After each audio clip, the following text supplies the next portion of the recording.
já vimos o que são os pronomes e quando utilizá-los, nós aprenderemos a função sintática desses pronomes relativos. Ou seja, quando a gente estuda a classe dos pronomes, nós estamos falando morfologicamente, né?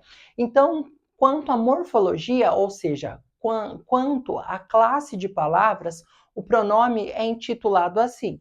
E ele pode ser relativo, possessivo, demonstrativo e etc. Agora, quando nós estudamos a sintaxe, ou seja, uma análise sintática, a função das palavras dentro de um período, daí ele vai se adequar, ele vai mudar de nome.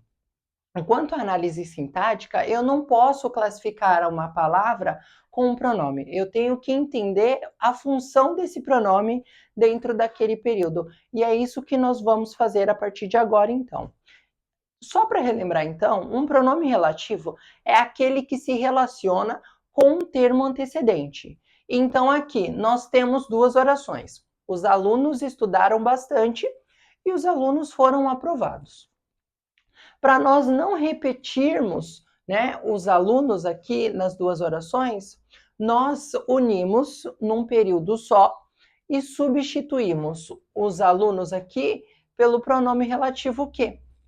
E daí fica, os alunos que estudaram bastante foram aprovados. E é nesse momento que nós vamos analisar a função sintática do pronome relativo aqui. Então, o pronome que, ele se refere a quem aqui? Aos alunos. Afinal, quem estudaram bastante? Os alunos. Então, essa primeira tá fácil. Eu sei que o pronome que está relacionado aos alunos. E os alunos é sujeito. Logo, o pronome que aqui exerce a função de sujeito nessa oração. Agora aqui, objeto indireto. Aí, a partir desse, começa a dificultar um pouquinho mais a análise. Achar o sujeito é um pouco mais fácil, porque geralmente o sujeito estará imediatamente antes do pronome. Então, é mais fácil de visualizar. Mas aqui, por exemplo, quando aquele tiver função de objeto indireto, nós temos o seguinte período. Aqueles são os livros de que você precisa.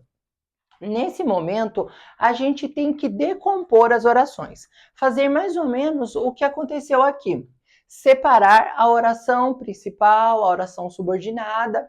Então, aqui, aqueles são os livros de que você precisa. De que você precisa? Você precisa dos livros. Então, aqui, se eu fosse dividir em duas orações, seria: aqueles são os livros. Você precisa dos livros. Só que o pronome relativo que evitou essa repetição dos livros. Então, ele assumiu a posição desse dos livros aqui, dessa segunda oração. Aqui, dos livros, tem função de objeto indireto. Por quê? Vamos supor que eu tivesse só essa oração aqui. Você precisa dos livros. Quem precisa? Precisa de alguma coisa. Então, precisar é um verbo transitivo indireto e o dos livros um objeto indireto. Se o pronome que está no lugar dos livros, ele exerce a função de objeto indireto. O mesmo acontece no caso do objeto direto. Chegaram as pessoas que convidei para a festa. Se eu fosse dividir em duas orações, chegaram as pessoas. Convidei as pessoas para a festa. Então, seria mais ou menos assim. E eu estaria repetindo o termo pessoas. O que aqui está evitando essa repetição. Mas se eu fizer a separação das orações, ficará: convidei as pessoas para a festa. Quem convida?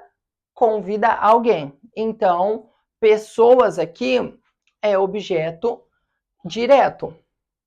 Já que convidar é verbo transitivo direto.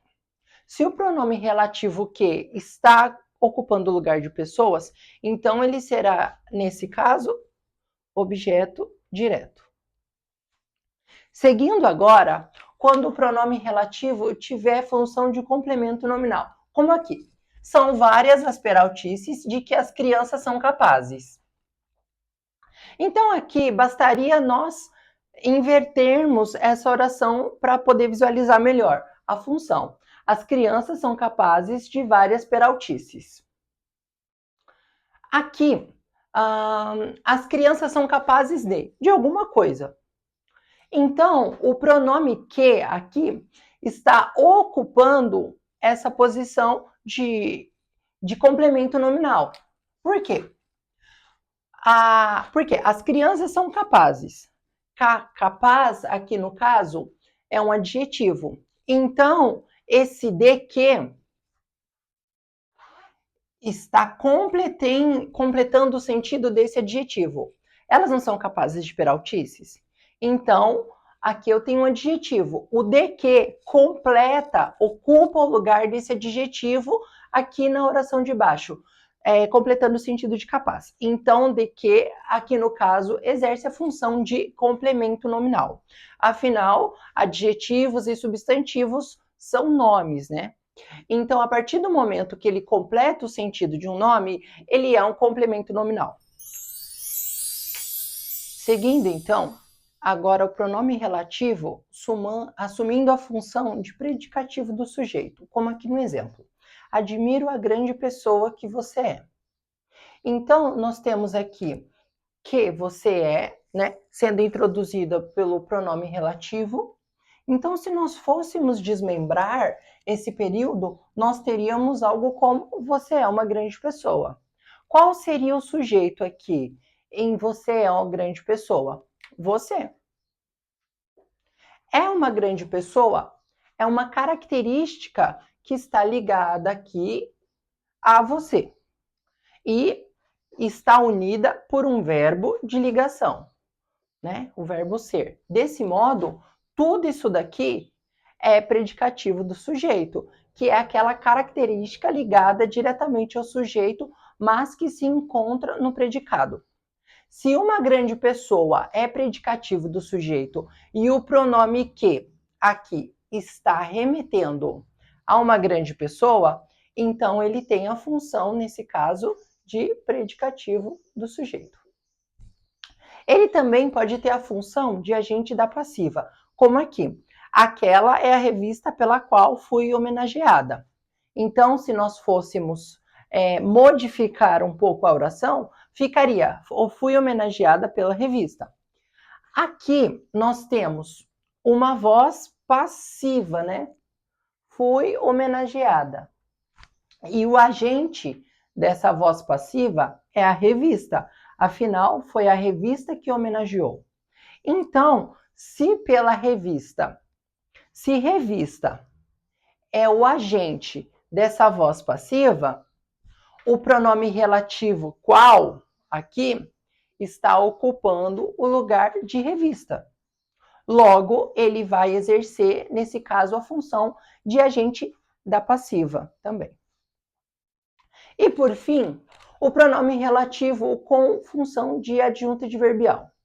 Então, nesse caso, nós temos várias possibilidades, né? Já que temos vários adjuntos adverbiais de tempo, de modo, de circunstância e etc. Então, aqui no caso, nós temos um exemplo de adjunto adverbial de lugar. Conheci a cidade onde meus pais nasceram.